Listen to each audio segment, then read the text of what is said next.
This is not my Ecovillage. What this is are some of the images that were handed from a very young age, and this is supposed to define success. And it is profoundly materialistic and deeply unsustainable. And when you put those images together with the images that we have of what a sustainable life might look like, you get things like the stereotypical hippie image, flaky, ungrounded, and then you also get a batch of images that I think are even more damaging. And those are the ones that say that if we try to live on fewer resources, we're going to be condemning ourselves to a life of poverty, deprivation, and limited choices. And when you add all of those up together, what you get is, it's going to suck. So I want to test that out, and I want to ask you to bring to mind some images of your own life, your routines, your gadgets, the spaces you occupy. Just for a moment, picture your life. And now I want you to try to picture that life lived on 10% of the resources that you're currently using. So that 10% number is really important. That's the number that the climate scientists are telling us we're going to have to get down to 10% of the current average American carbon emissions if we want to head off the worst of climate change. And it's also the number that you often hear bandied about when we start talking about resource use, that we could, if we do a fair bit of recycling, actually get by sustainably on about 10% of the resource consumption. And my guess is that when you try to imagine your life lived on 10% of the resources, that it does indeed suck. So I want to give you a batch of images of what a sustainable life looks like that doesn't suck. But before I do that, I want to take a brief detour and talk a little bit about optimism. And in order to do that, I have brought with me a cardboard box. And what I want you to do is imagine with me that what is inside this cardboard box is the state of the world exactly as it is. The good, the bad, the ugly, the beautiful. If it's happening in the world right now, it's inside this box. So there's a lot of ways that we can interact with this box. So one of those ways is pessimism. And that means you put both feet firmly inside the box. You look around and you say, this is the way the world is. This is all that's ever going to be. And this doesn't give us a lot of room to have things change because you don't believe it's possible. So then another option is you can put both feet outside of the box. And I think of this as being like Pollyannaism. You look around and you say, hey, it's all good, even though we know that there's all kinds of things happening inside that box that actually aren't good. And this also doesn't give us a lot of room to have things change because you're out of touch with what needs to change. So I think really the only practical thing to do is optimism. And that means putting one foot firmly inside the box and looking unflinchingly at the world just as it is. And then having one foot outside of the box in creative possibility, in the hope that things can actually be different. And I believe that the only way that anything ever changes is because people take this stance, one foot in and one foot out. And what I say about Dancing Rabbit Ecovillage is that we import optimists and we export hope. And that hope is because we are actually making that 10% mark in some of the most important ecological measurements that we have. And we're doing it while thriving. So I want to walk you through a number of the systems at Dancing Rabbit and give you a sense of how we do what we do. And the first one of those systems is electricity. By collectivizing our efforts, we've been able to actually start our own solar-powered electric company. And we've hooked up to the regular grid. So there's some days when the sun is not shining where we're actually using grid power. And then there's days when the sun is shining really strongly that we're exporting electricity out. Now we've gotten down to 14% of the average American's usage through two main things. One is just simple conservation. We're careful about how we use our electricity and we're very conscientious about it. And the other one is that we've designed our buildings carefully so that our homes just don't need as much power in order to be operational. Now there's something to me that's delightfully subversive about what we're doing. Because we've made a commitment to export more electricity out onto the grid than we're using within our village, there are days when our neighbors who don't actually care that much about green energy and whatnot are using green energy every time they turn their light switch on simply because that's a day that we're exporting. And I love that because it's a way that we've been able to actually affect that wider neighborhood without having to convince anyone of anything.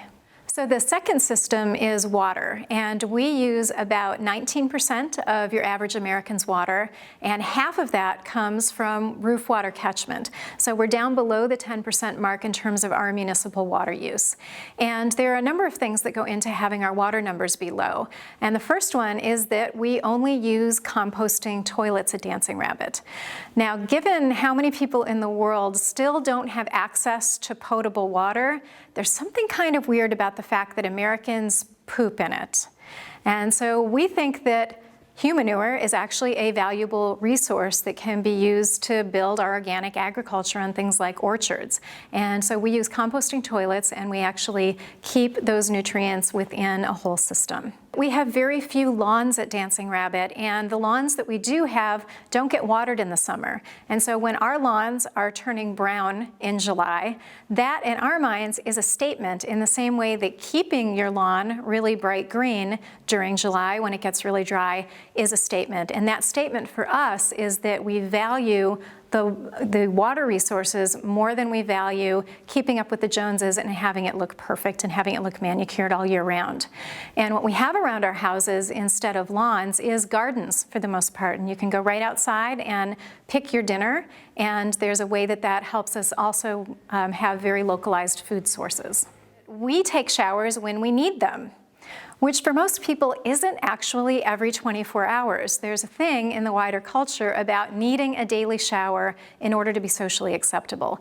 And we don't buy into that. We think that it's more important to be valuing our resources than it is to be having a shower every day. And during the summer, one of the great things is that we have a terrific swimming pond. And so often at the end of the day, people will grab a beer, grab a soda, head down to the pond, and actually turn it into a social thing, rinsing off at the end of a hot, sweaty day.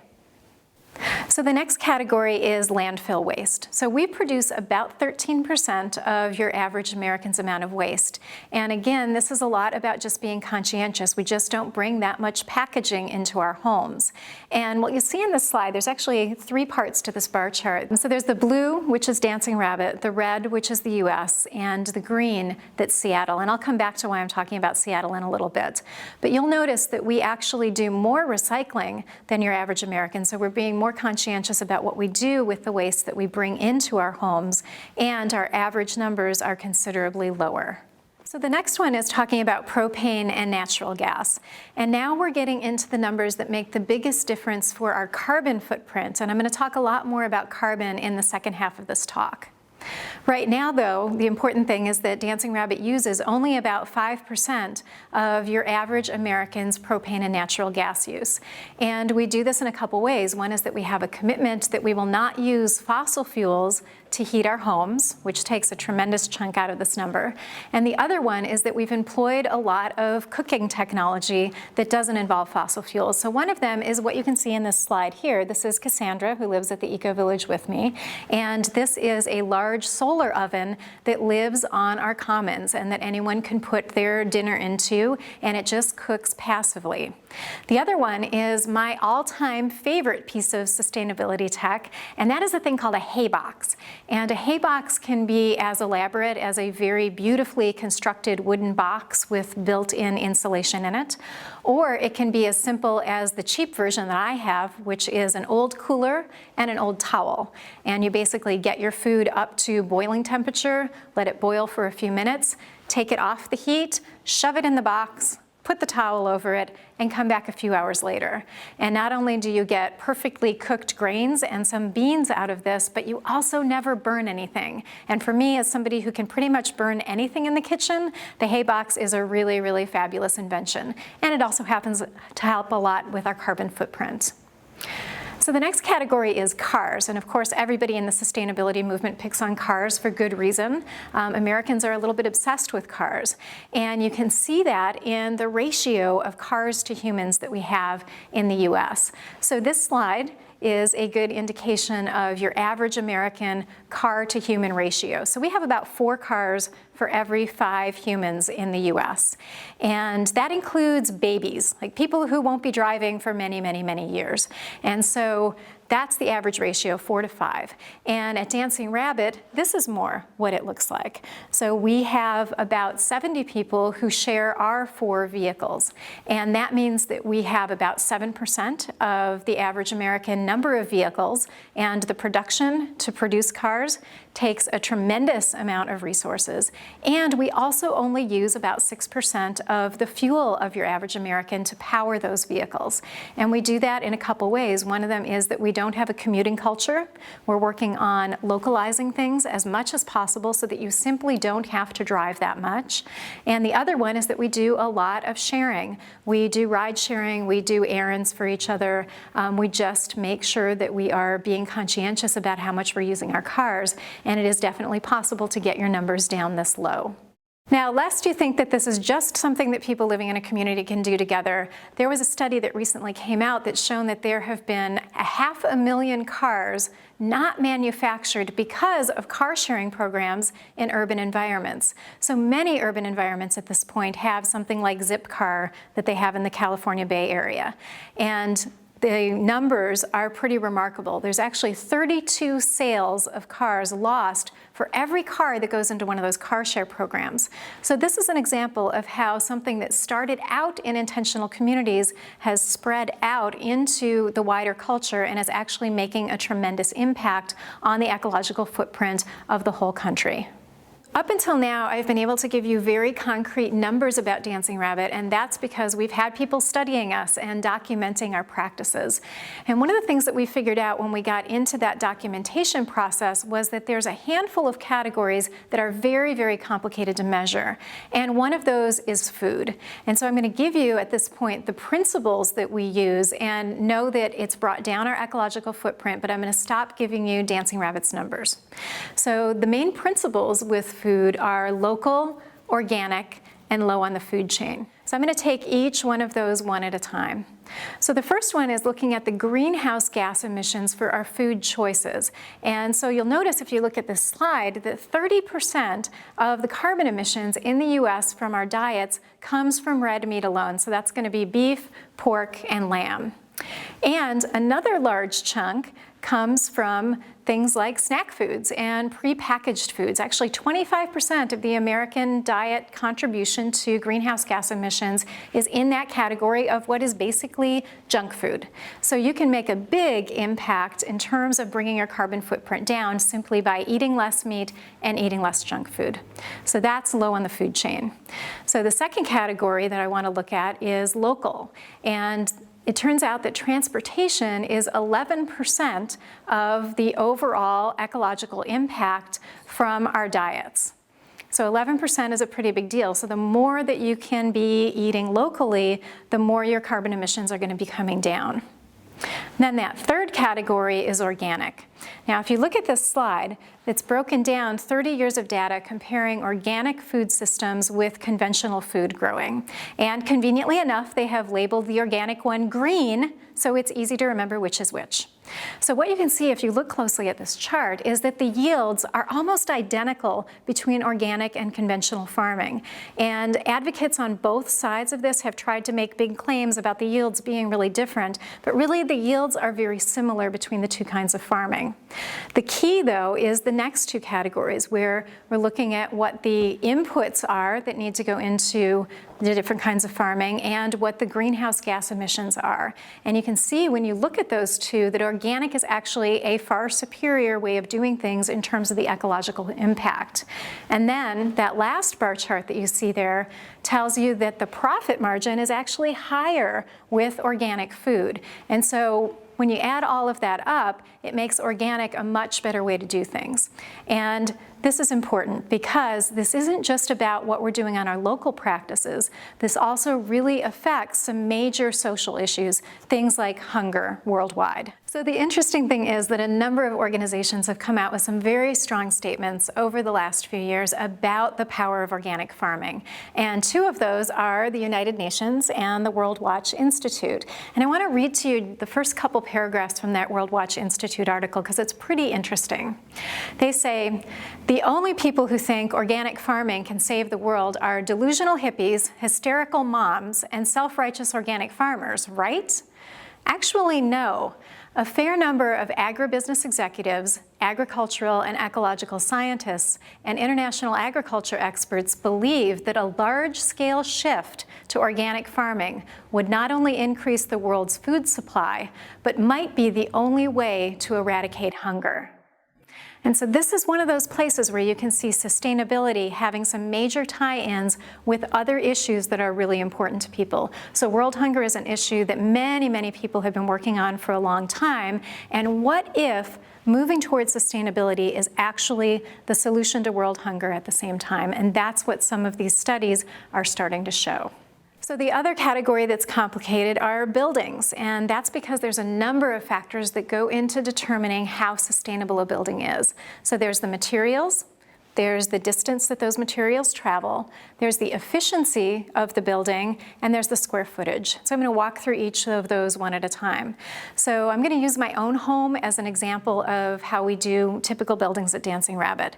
And in my home's case, it's a straw bale cob hybrid, and the main material is straw bales. And those straw bales came from about 20 miles away from a local farmer who we've developed a relationship with over the years, so that they know how to wrap a straw bale appropriately to be building materials.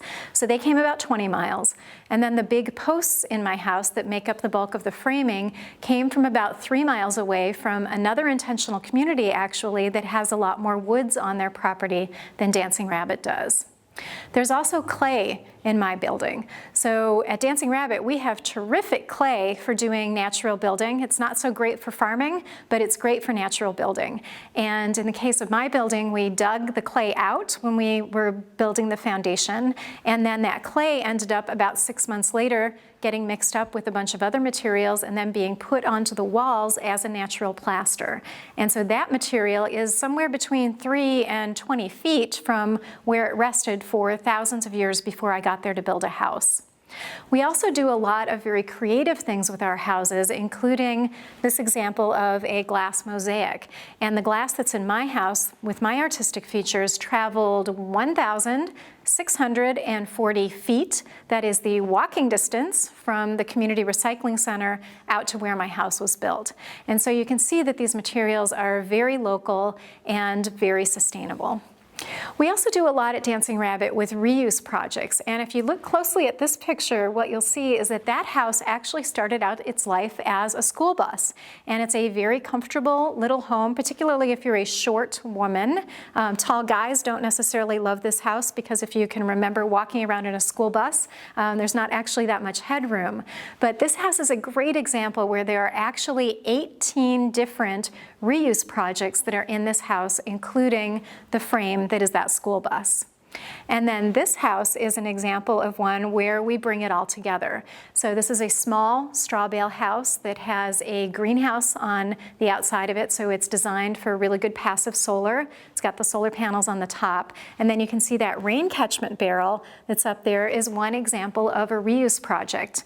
And one of the great things about this house is that it's small. And so there's a whole tiny house movement that's gotten started in the United States over the last few years where we're looking at figuring out how we can live in smaller and smaller spaces.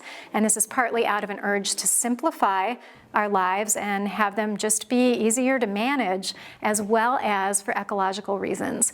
And at Dancing Rabbit, we have an average of 230 square feet of personal space, which is about a third of the current US average. And it's about the same number of square feet that we had in 1950. So it's actually not that unreasonable to say that you can be an American, live a happy life, and live in smaller spaces. And that's one of the many things that we're demonstrating at Dancing Rabbit. So I want to introduce another concept, which is the concept of timeless work. So timeless work is that kind of work that every culture has done throughout time. So these are things like growing food, building houses, taking care of children and elders, teaching, ministry, arts. I mean, all of those things have a timeless quality to them. And one of the things that I didn't expect about living in community, but that I've really gotten out of it, is that when we are trying to create a village where we're trying to meet most of our needs for ourselves within that village, our work tends to lean toward these timeless work categories. And there's a way that that has put me in touch as somebody who, is an American and is white and doesn't have a lot of sense of roots in some ways. It has put me in touch in a very direct way with my ancestry. I am doing things that my great-grandmother did and that her great-grandmother did all the way back through time when I'm doing things like canning peaches and growing my own food. And so that timelessness is something that is incredibly valuable for me in ways that I never expected. And we also work with technology at Dancing Rabbit. We have terrific internet access. I spend a fair bit of my time doing work on something like this, a computer. And it is important to us to be balancing out that timelessness with sensible use of technology. And when we talk about how we're going to figure out how to actually live sustainably in the modern world, one of the key questions is how we balance those things out, timelessness with technology. Now, I started this talk out saying that living sustainably doesn't have to suck, and I want to go back to that point for a moment. So these are some examples of the kinds of things that we have at Dancing Rabbit that make it so that we have a very high quality of life. And some of these things are things that you couldn't necessarily afford access to unless you're combining resources with other people. So we have our own dance hall, we have our own playing field, we even have our own bar that we have access to. And we do a fair number of activities that also would fall into the category of timeless fun.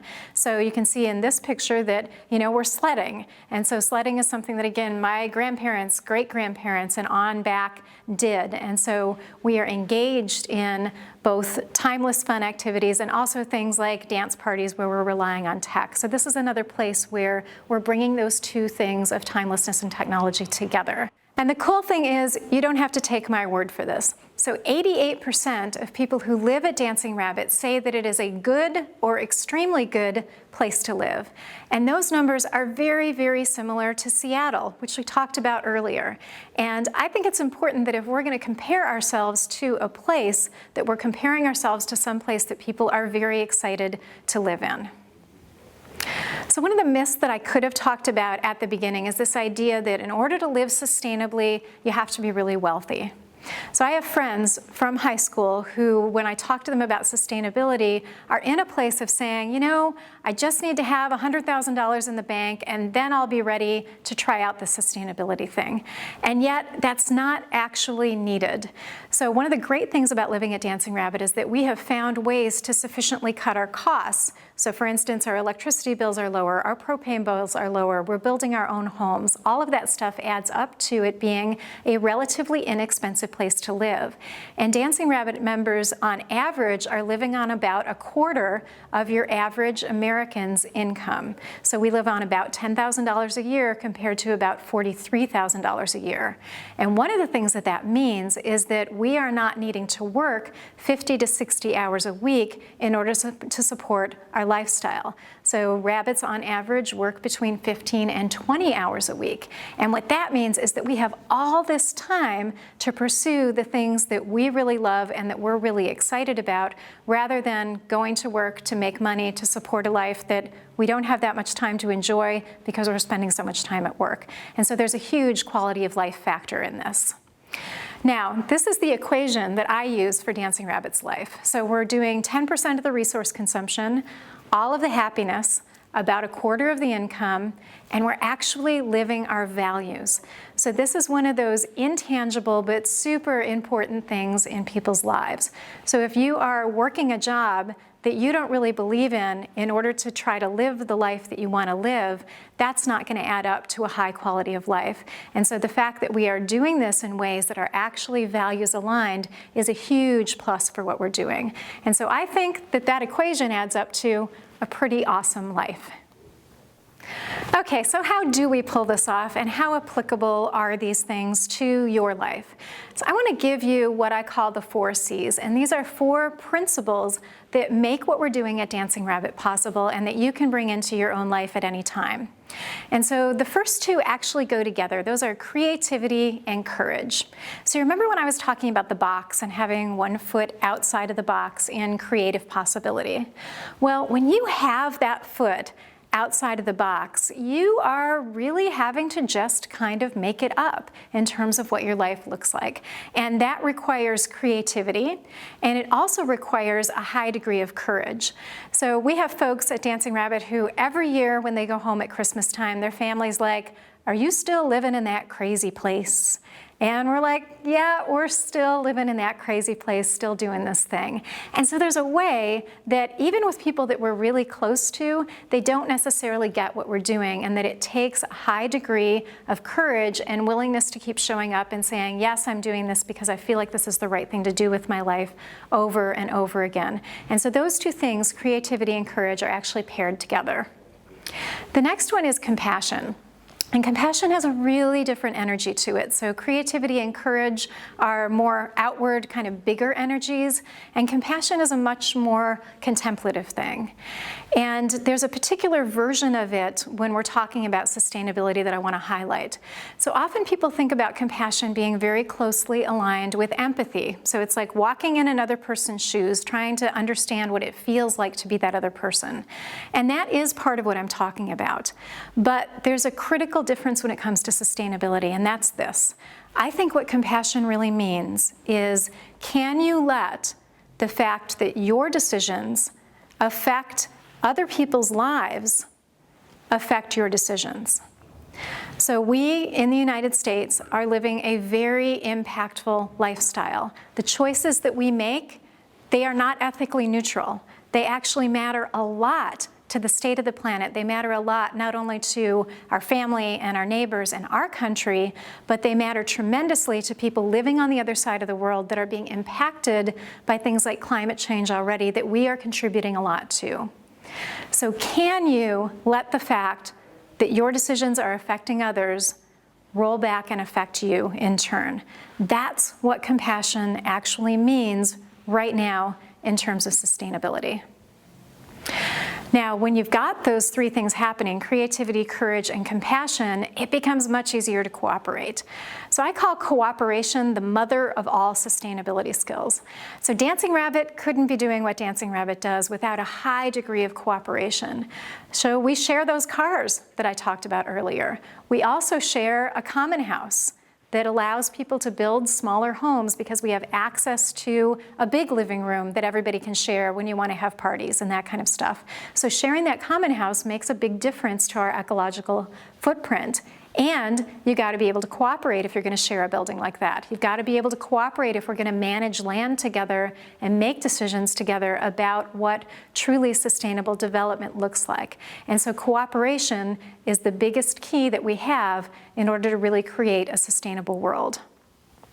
Now I'm going to move into the second half of the talk now, where I'm going to talk about climate change, but I want you to keep in the back of your mind those 4 C's, because they're going to become more and more important as I move through the rest of the talk.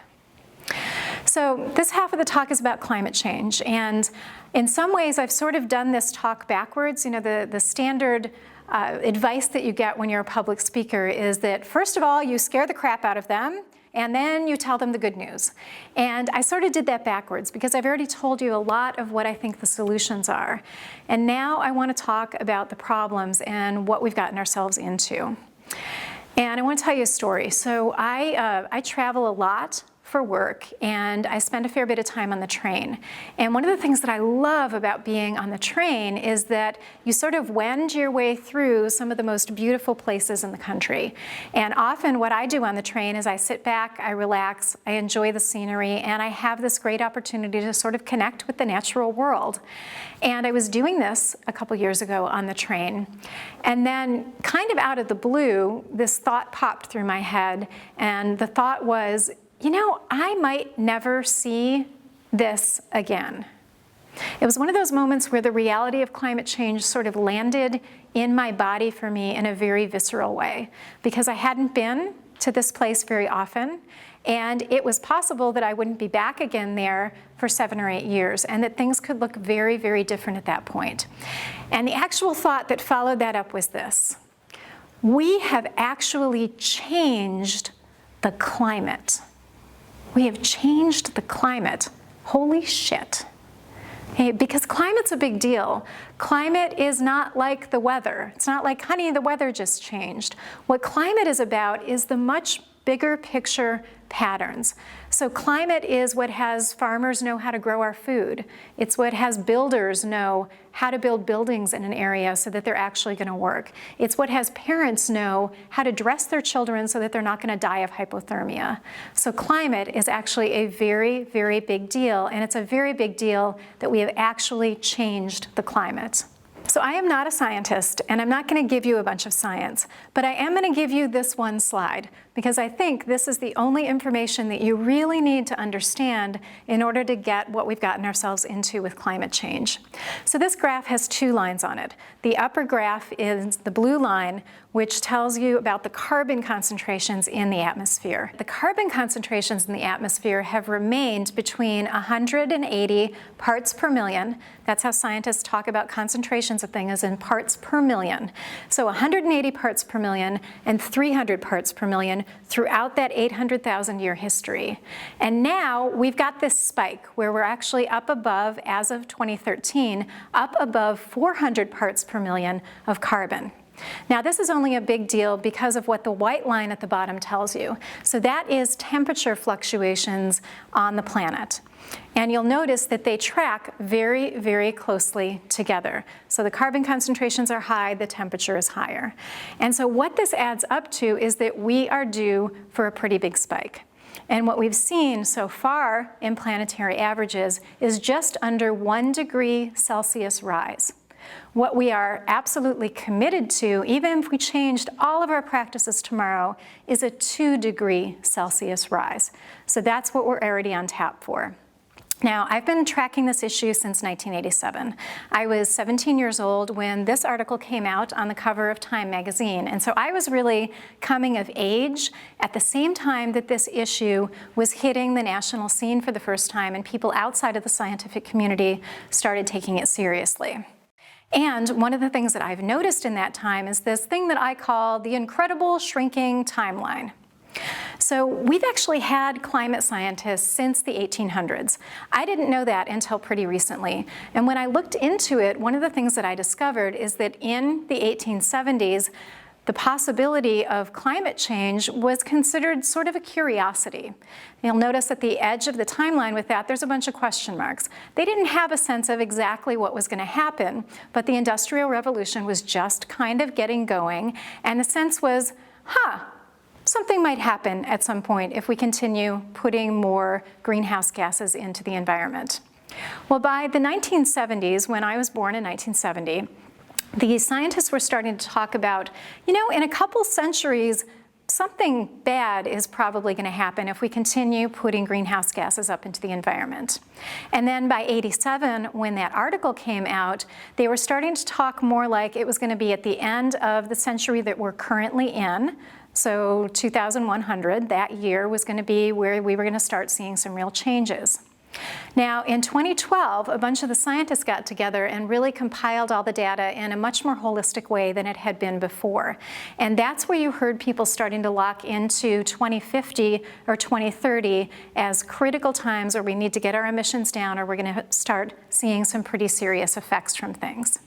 Now, I want to talk about the rest of the timeline, but I want to do it by introducing you to one of the most important authors that I think we have working in North America right now, and that is Naomi Klein. So this book by Naomi Klein, This Changes Everything, is, I think, the most important book that's been published in the last year. And I want to read to you what Klein says about this. She says, the challenge is not simply that we need to spend a lot of money and change a lot of policies.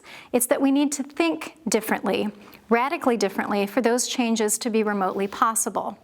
Right now, the triumph of market logic, with its ethos of domination and fierce competition, is paralyzing almost all serious efforts to respond to climate change.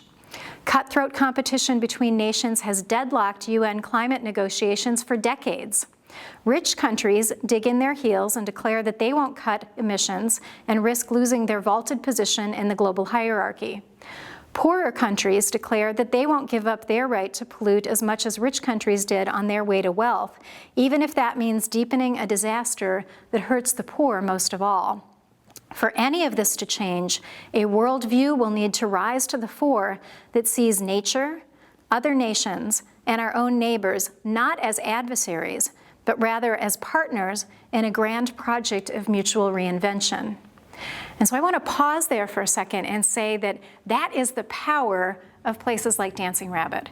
So we are one of those pockets of that grand project of mutual reinvention. We are changing how we see ourselves relating to each other, to our neighbors, and to the planet. And this is critically important that this kind of change happens if we're really going to get a handle on climate change. That's what Klein is saying here. So I'm going to continue reading from her. She says that project of reinvention is a big ask, but it gets bigger. Because of our endless delays, what I call the incredible shrinking timeline, we have to pull off this massive transformation without delay. The International Energy Agency warns that if we do not get our emissions under control by a rather terrifying 2017, our fossil fuel economy will lock in extremely dangerous warming. The energy-related infrastructure then in place will generate all the CO2 emissions allowed in our carbon budget for limiting warming to 2 degrees Celsius, quote, leaving no room for additional power plants, factories, and other infrastructure unless they are zero carbon, which would be extremely costly, unquote. This assumes, probably accurately, that governments would be unwilling to force the closure of still profitable power plants and factories. As Faith Baral, the IEA's chief economist, bluntly puts it, quote, the door to reach 2 degrees is about to close. In 2017, it will be closed forever, unquote. In short, we've reached what some activists have started calling decade zero of the climate crisis. We either change now or we lose our chance. So this, 2017, is the reason why I'm doing this talk. We have a very quickly narrowing window to actually get a handle on climate change before it's too late and before we're going to be up against some very, very serious changes. So this is what less than 1 degree rise has done to California. They're expecting that this year we're going to see 30% less produce coming out of California, which is going to start to be impactful on the US food supply. Now, I don't know about you, but I get tempted to kind of play games a little bit in my head with this whole climate change thing because, for instance, where I live in Missouri, they're not expecting drought. What we're expecting where we are is warmer and wetter. Now, I grew up in the Upper Peninsula of Michigan, and I sort of feel like I did my time with winter, and so I hear warmer and wetter, and that actually sounds kind of cool. You know, I start thinking, you know, break out the pina colada mix, like maybe we're gonna have tropical paradise in Missouri.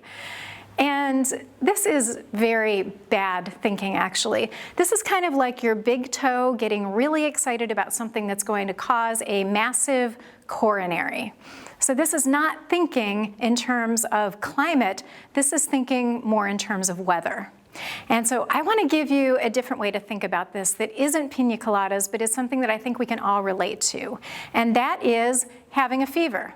So we all know what a living system feels like when it is running a higher temperature than it was designed to run. And that's what we're talking about when we talk about climate change. We're talking about basically the whole planet having a fever, except that when I have a fever, I can sort of wait for a few days and that fever is going to break and I'm going to go back to normal after that. But that's not actually what's happening. What's happening on the planet right now is that the entire living system that we are living and breathing and walking around in is starting to run a fever, and that fever is going to keep going up. So this slide shows you a translation from Celsius to Fahrenheit and then adding that Fahrenheit temperature on top of the human body temperature. So this is the equivalent of what's happening in our bodies translated into Fahrenheit so that you can grok what we're talking about here. So right now we're at a 1 degree rise, and this is like having, if you had 100.4 degree fever, that would be the equivalent of that. Now, most of us can work through a 100 degree fever. A lot of us still go to work when we have a 100 degree fever. So 2 degrees Celsius rise, though, is more like 102 getting into the 103 degree range. So that's what we're committed to at this point on the planet. And I don't know about you, but when I have 102 degree fever, I am flat on my back. It is very hard to function with that level of a fever. And the climate scientists are talking about if we don't actually get it together and change our habits at this point, we are headed for somewhere between a 6 and an 11 degrees Celsius rise. So a 6 degrees Celsius rise, when you translate that into Fahrenheit and add it on top of the human temperature, is the equivalent of having 109 degree fever in your body. So humans die around like 106, 107. Okay, so we're talking about a temperature rise that our living system couldn't handle. Now, we have a lot of data points on human temperature rises, right? Every time somebody gets a fever, that's another data point. We don't have any data points about what happens when you raise the Earth's temperature by that much. So in some ways, this is an imperfect analogy that I'm drawing, but what I want you to get is that it's very, very serious, and that this is not a minor rise in temperature that we're talking about, and it's not pina colada time. This is very serious. So for a lot of us, when we hear something like this, and we hear the seriousness of this issue, we want to do this. We want to put our heads in the sand, right? Because when you really put your attention on climate change and you leave it there long enough to actually feel what comes up, this shit is scary as hell. This is huge. It is really, really terrifying when you start to put your attention on it and leave it there. And so it is very tempting to put our heads in the sand. And I believe that this is where we're at right now as a culture around climate change. We're starting to understand what's going to happen, and it is scary enough that we're checking out en masse. And so one of the most important things that we can do to affect change around climate change is to start feeling our feelings and actually doing the emotional, and for a lot of us, spiritual work of working through that emotional content. Right now, the stage that we're at is like when you're in a fight with your partner and the emotions are up and you can't think clearly. None of us think clearly when we have high emotion going on. And we absolutely, positively need to be able to think clearly about this stuff. And that means we're going to have to get our heads out of the sand and actually deal with the emotional content of climate change. Now, that's not the only thing that we need to do. So Joanna Macy is one of the most important thinkers that we have in terms of what is effective activism, what creates effective social change. And Macy has articulated 3 different things that basically every really successful change movement has had these 3 things going on. So there's holding actions, which is stopping more bad things from happening. There's system change, which can be legal. It can be the kind of system we have at Dancing Rabbit, making those kinds of shifts, but somehow or another looking at the system and altering how we're doing things. And the last one is this thing called worldview change. And one worldview change is actually changing how we relate to our emotions around this stuff, but it really means shifting fundamentally how we see our relationship with the planet and with other people. And so I'm going to go through each of these one at a time. So that first category is holding actions. And in the US, some of the most important holding actions that are related to climate change right now are things like stopping the Keystone pipeline from going through. We have a temporary stay on that right now, but it seems like that's going to continue to be a fight. So stopping tar sands and the Keystone pipeline is one of them.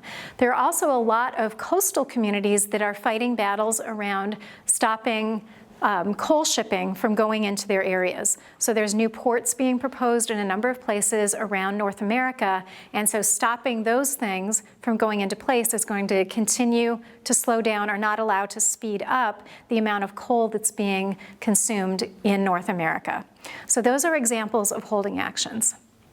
Now, I want you to look really closely at the slides that I picked out for this, and I want to be clear that I didn't cherry pick the only slides online where you could see this. But one of the things that I notice when I look at these pictures is how many people of color there are in these slides. So the most effective holding actions that have been happening worldwide for a long time, like over a decade, have actually been Indigenous people and people of color. And there's this myth out there that we have in the liberal white community that environmentalism, that sustainability activism, whatever you want to call this thing that we're engaged in, that is a middle-class white activity. And that is absolutely wrong. And I think that we need to be willing to give credit where credit is due, because if it wasn't for communities of color around the world, we would be well over that 2 degrees Celsius mark at this point. So really, in a lot of ways, communities of color have been saving our asses for a long time. And I think by not acknowledging that and not being willing to do community building across race lines, we're actually cutting ourselves off from a tremendous amount of allyship that's possible and that is going to make the movement that much more powerful, because it's really an environmental justice movement as much as it's about sustainability at this point. So Joanna Macy's second category is systems change. And this can play out in a lot of ways. This can be just tweaking the current system, it can be reinventing the current system, or it can be embodying a new system. And so here's a few examples of what we can do about climate change right now that don't require us to completely change our political or economic system. The first one is the example of the carbon fee and dividend bill that's being championed mostly by an organization called the Citizens Climate Lobby. And CCL has done a pretty remarkable thing, actually. What they've done is they've looked at our legislative milieu at the moment and have said, you know, we're actually going to be more effective if we assume that Republicans are people and that they have something to contribute to an issue like sustainability. And so they've, rather than proposing a bill that one party proposes based on their values and then trying to bludgeon the other party into voting for it, they've said, let's back up and let's try to create a solution to climate change that actually includes the values of both of the major political parties in them. And what they've done is actually pretty brilliant. So the way that this bill works is that carbon is taxed at the source. So at the time that the oil comes out of the ground or the coal comes out of the ground, you slap a big fat tax on it. This is much more acceptable to folks on the conservative end of the spectrum than just banning a practice. Like if you just said, no more coal coming out of the ground, you'd have a much bigger fight on your hands politically. And so they've said, let's use market forces to get a handle on this. And so tax it at the source. And then the part that progressives really like is that where that money goes is that it is distributed evenly across all of the taxpayers in the United States.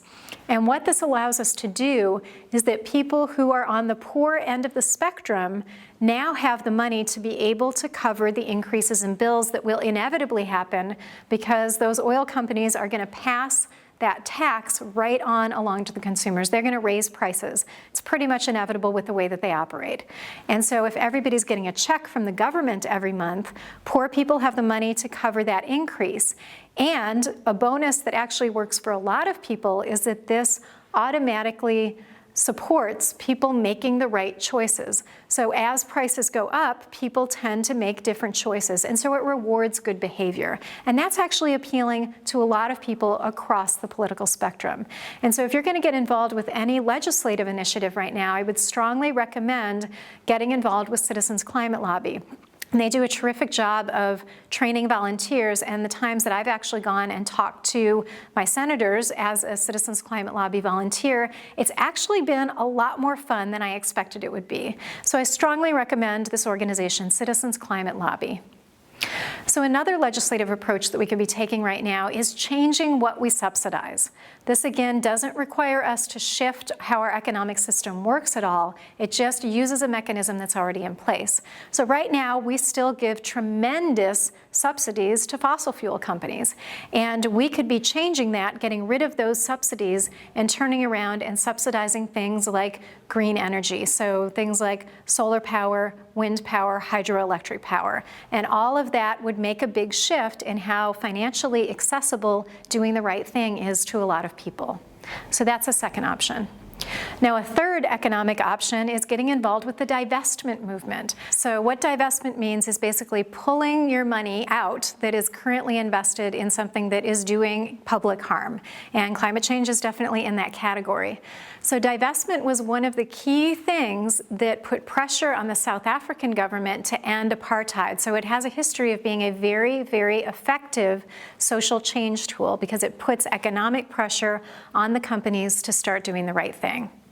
So those are all examples of how we can work within the current system that we have. So the next option is actually just rethinking the whole economy thing. So right now, our economy has two distinct purposes to it. One of them is the obvious one. You know, the economy moves goods and services around. It helps people get their needs met. So we're all tuned into that part. But the other purpose of our economy is actually the accrual of wealth or the accrual of capital. So it's called capitalism, and it's about really concentrating wealth and concentrating capital to some extent. That's how the system works. And so we could be rethinking that part of the purpose of the economy. It could be that we could be investing more in the commons. We could be investing more in the public good and stepping back from the kind of things that Naomi Klein describes in This Changes Everything, where capitalism has really been allowed to run the show and run our values for a long time. So the key question here is not just what the purpose of the economy is, but what the values are that our economy is driven by. So I want to be really clear that this accumulation of wealth things happens at very different scales. So at one end of the scales, we have the Koch brothers. So we have people who have accumulated so much wealth that it has translated into tremendous impact on the state of our democracy, tremendous influence in our political system, and that is the extreme version of the accumulation of wealth. That is when capitalism is doing its job really, really well and has accumulated a whole bunch in the hands of a very small number of people. Now, there's also a version of it that it's a lot closer to home for all of us, and that is that the accumulation of wealth has come to be almost synonymous with security. So a lot of us work our entire lives in order to create a nugget of money that we think of as being security for ourselves. And that security is one of the things that we could be looking at redefining. And it's one of the things that we're redefining at places like Dancing Rabbit. So where I live, security, it's not separate from money entirely, but real security for me is being able to grow my own food. It's knowing my neighbors. It's having a direct relationship with the land that supports me. And so that version of security is relational, and it's cooperative, and it's direct. It is directly plugged into our relationship with the planet. And the planet is actually the source of all of the wealth. All of the resources that created all of the wealth on the planet right now have come from what you can think of as the collective commons. They've come from the planet in the first place. And yet our economic system has disconnected us from that. And so one of the things that I'm suggesting when we talk about rethinking the economy is reconnecting those things, tying wealth to the commons, tying benefit to the public good. And so if we're going to have profit, having it flow back to the public good rather than accumulating in the hands of a small number of people. There's also another piece about rethinking the economy, and that's about rethinking how we measure things. So right now, the gross domestic product is all about how much money is flowing around. And so when you get something like an oil spill, that's actually great for the GDP because companies come in, there's a lot of cleanup work that needs to happen, a whole bunch of money flies around. And yet we know that oil spills are not a public good. And yet when you look at the gross domestic product, which is how we measure the health of our culture in this country, it is benefiting from things that are actually deeply non-beneficial to people at large and to the planet. And so there are different ways that we could be measuring these things. There's a country called Bhutan that measures, rather than gross domestic product, measures gross national happiness. And so it's all about quality of life for the citizenry. And that doesn't necessarily have anything to do with money or not. And that is a radically different approach to how we measure things and how we think about what vibrancy and health is. And right now, a tremendous amount of our political system is like the tail being wagged by the dog. It's being wagged by gross domestic product that actually isn't measuring the right things. It's not measuring clean water and clean air, and it's not measuring citizen happiness. It's measuring simply how many dollars are flowing around within that capitalist system. And so I am suggesting rethinking that on a pretty radical level. So essentially what we're talking about is that right now we have an economy that is fundamentally exploitative.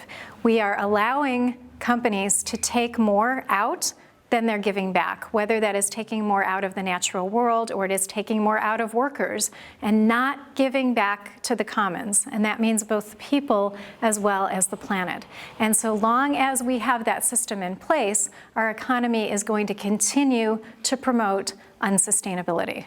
So finally, there's another category of systems approaches, which is embodying a new system. And this is essentially what we're doing at Dancing Rabbit. We are trying to figure out how to create a very holistic system. And you don't necessarily have to live in an eco-village in order to start incorporating some of those principles into your life. And so I want to highlight 5 things that you can do that make the biggest difference to your carbon footprint. So the first one is drive less and don't fly. There's actually very few places that we have to get to that you have to fly to. And flying is the worst transportation mode in terms of carbon.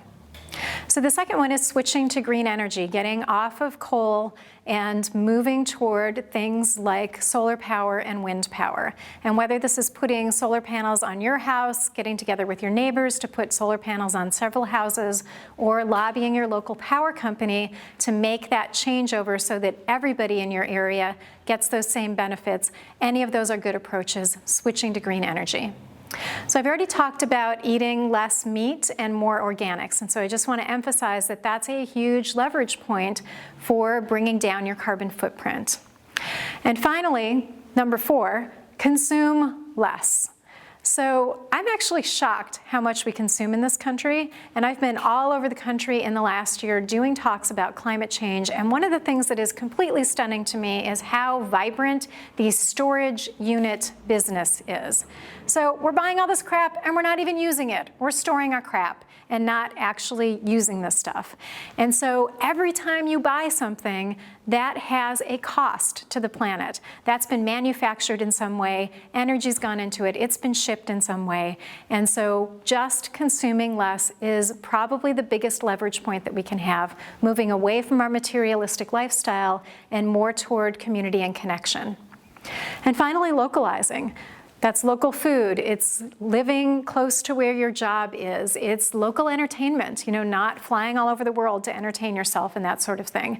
As much as we can localize, that brings down the carbon footprint of everything we do. And finally, I want to make a point about collectivizing. So at Dancing Rabbit, again, we are able to do what we're doing because we're a collective, because we're sharing a lot of resources. And one of the things that I've learned over the years is that it is actually much easier to bring down your ecological footprint when you're in a collective situation. So I've been tracking my personal ecological footprint for about 15 years using online ecological footprint calculators. And during that time, I've lived in a number of different situations. And what I've found, and this is just my personal data points, but what I have found is that it's actually not that hard. Like if this is 100% of the US average, it's not that hard to bring your footprint down by 30 or even 40% of the US average, just by being conscientious. Anybody can do it at this point without doing anything collectively. And then there's a chunk that it's harder to do, but you can pull it off. Like if you really make sustainability a high priority, you can drop your footprint by that much more. But then you get down to that last 20 or 30%, and it's very difficult to do unless you're sharing resources with each other, unless you're really doing full-on collectivizing. And so if this kind of lifestyle is intriguing to you, the #1 resource for that is called the Fellowship for Intentional Community, and their website is just ic.org.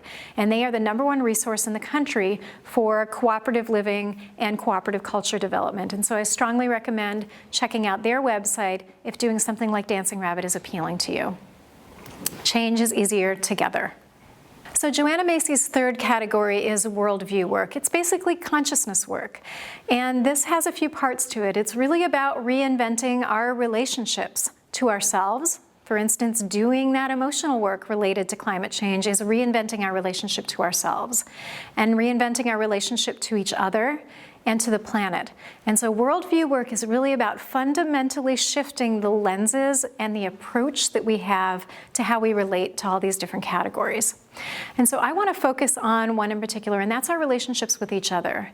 So I really believe this, that we only act on behalf of what we love.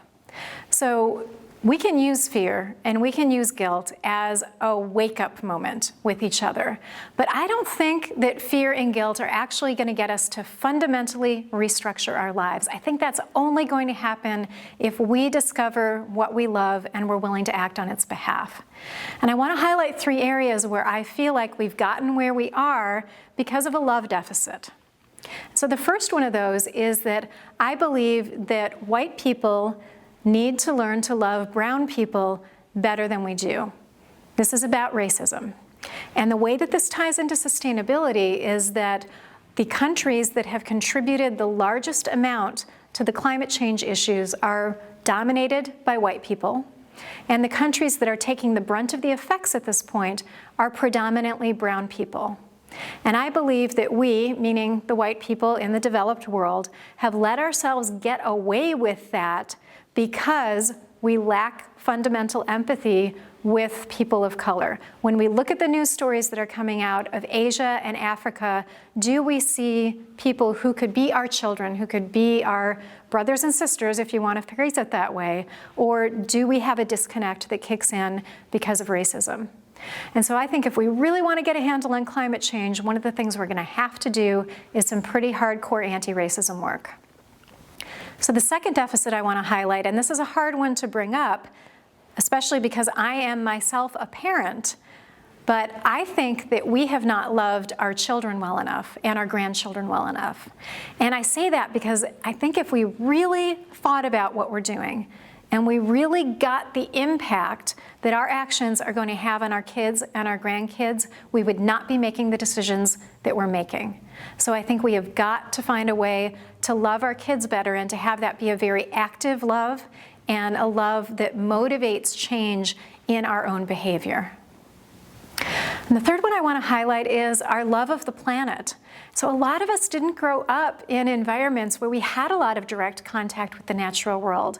And I believe that we don't even know what we're losing on some level, that we have disconnected ourselves from the natural world to the point that we've lost that knowledge of how precious it is and how beautiful it is. So one example of this is that there was a story that floated around social media not long ago about 10,000 seals that were washing up on the shores, okay, dead. And those numbers are huge, and this is an animal that is a high species on the food chain in an ocean environment, a similar way that humans are on land. And so we have a parallel thing going on, and we are not loving the oceans well enough when we're seeing that kind of die-off. And so I think we've got to find it in ourselves to love those oceans that are dying and those forests that are not adapting fast enough. And if nothing else, finding a way to love the soil better that takes all of those natural forces, mixes them up, and produces the food that feeds our bodies and the bodies of our families. We have to really get in touch with that love and act from that love much more proactively than we're doing right now. So I think those love deficits are some of the gaps we need to close if we're going to get a handle on this thing. So whatever our lives have looked like up until this point, we have the option of making different choices from here on out. So there's no judgment about the choices you've made in the past. But if we're going to get this together, we all need to be engaged in making different choices. So that's it. Choose again. And that brings me back around to Dancing Rabbit. So we are in this together, you and me and all of these different communities all over the world. And there are lots of ways that Dancing Rabbit can be a support for the choices that you're going to make that might be different. And so there's the opportunity to learn from us, learn with us, and visit Dancing Rabbit, do an education program, plug in, get an opportunity to feel and see what a different culture feels like and looks like. And the second one is living. I mean, there is the possibility of actually joining us at Dancing Rabbit for people who are really dedicated to this work. They really want to be the experiment of figuring out how to do life differently. There's an opportunity to actually plunge right in and be full on in there with us. And finally, if neither one of those makes sense to you, but you love what we're doing, I want to invite donations, because Dancing Rabbit's work is most powerful in the wider world when we have other people supporting us as allies. And so there's many different ways that you can engage with Dancing Rabbit and that we can be partners for each other, and I want to invite that engagement. Thank you.